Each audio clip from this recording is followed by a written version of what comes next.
ಆಗಮಿಸಿದಂತ ನಮ್ಮ ಜಿಲ್ಲಾ ಸಂಚಾಲಕ ಇವತ್ತು ಅಧಿಕಾರಿಗಳ ತಪ್ಪನೋ ಏನು ಕಲಿಕೇರಿ ಜನತೆ ತಪ್ಪನೋ ತಿಳಿಯಲಾಗ್ಯದ. ಯಾಕೆ ಹೇಳ್ತಾರಪ್ಪ ಅಂತಂದ್ರೆ ನಾಚಿಕೆ ನಿಮ್ಗೆ ಎಲ್ಲರಿಗೂ ಬರ್ಬೇಕು.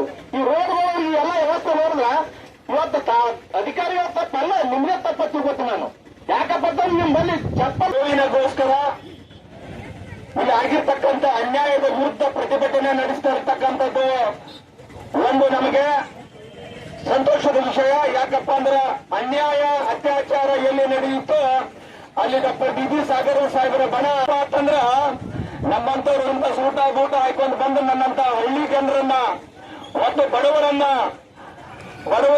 ಮತ್ತು ಹಳ್ಳಿ ಜನಾಂಗರನ್ನ ಮುಗ್ಧ ಜನತೆಗೆ ನನ್ನಂತವ್ರು ಮೋಸ ಮಾಡ್ತಾ ಇದ್ದೀವಿ. ಅದಕ್ಕೋಸ್ಕರ ಇವತ್ತಿನ ನಮ್ಗೆ ನ್ಯಾಯ ಸಿಗ್ತಾ ಇಲ್ಲ.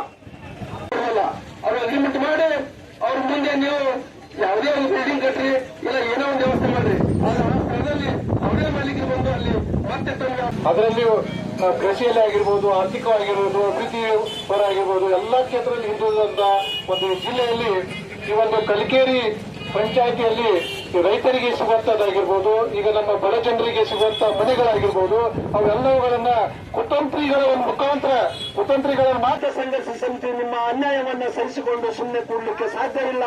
ಅದರ ಬದಲಾಗಿ ನಾವು ಈ ರೀತಿಯಾಗಿರ್ತಕ್ಕಂಥ ಹೋರಾಟವನ್ನು ಮಾಡ್ತಾ ಇದ್ದೇವೆ ಅಂತಕ್ಕಂಥದ್ದನ್ನ ಹೇಳಬೇಕಾಗ್ತಾ ಇದೆ. ಹಾಗಾಗಿನೇ ಏನು ಗ್ರಾಮ ಪಂಚಾಯತ್ ವ್ಯವಸ್ಥೆ ಇವತ್ತು ಡಾಕ್ಟರ್ ಬಾಬಾ ಸಾಹೇಬ್ ಅಂಬೇಡ್ಕರ್ ಅವರು ಅಧಿಕಾರಕ್ಕೆ ಪರಿಪಾಲಕರಿದ್ದೀವಿ.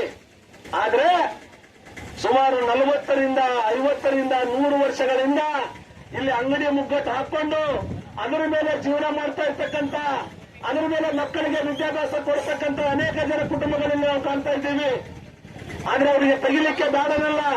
ಅವರು ಇಲ್ಲಿವರೆಗೆ ಭೂಬಾಡಿಗೆ ಕಟ್ಟಿದ್ದಾರೆ. ಸುಮಾರು 40-50 ವರ್ಷಗಳಿಂದ ಭೂಬಾಡಿಗೆ ಕಟ್ಟಿರ್ತಕ್ಕಂಥ ಒಂದು ಯಾವುದೇ ಒಂದು ಶೆಡ್ ಆಗಿರಬಹುದು, ಒಂದು ಮನೆ ಆಗಿರಬಹುದು, ರಾತ್ರಿ ಕಿತ್ ತೆಗಿತೀನಿ ಅಂದ್ರೆ ಯಾರ ಅಪ್ಪನ ಮನೆ ಸತ್ತಲ್ಲ ಅದು ಅಂತಕ್ಕಂಥ ವಿಚಾರ ಹೇಳಲಿಕ್ಕೆ ನಿಮ್ ಕಾನೂನ ರಂಗಿತ್ತಂದ್ರ ಕುಟುಂಬ ಸಮಸ್ಯೆಲ್ಲರೂ ಕೂಡ ಸತ್ತಲ್ಲ. ಯಾಕ್ರಿ ಏನ್ ಸರ್ ಏನು ಎಲ್ಲ ಗೊತ್ತಾಗ್ತದೆ ಅಂತ ಹೇಳೋದು.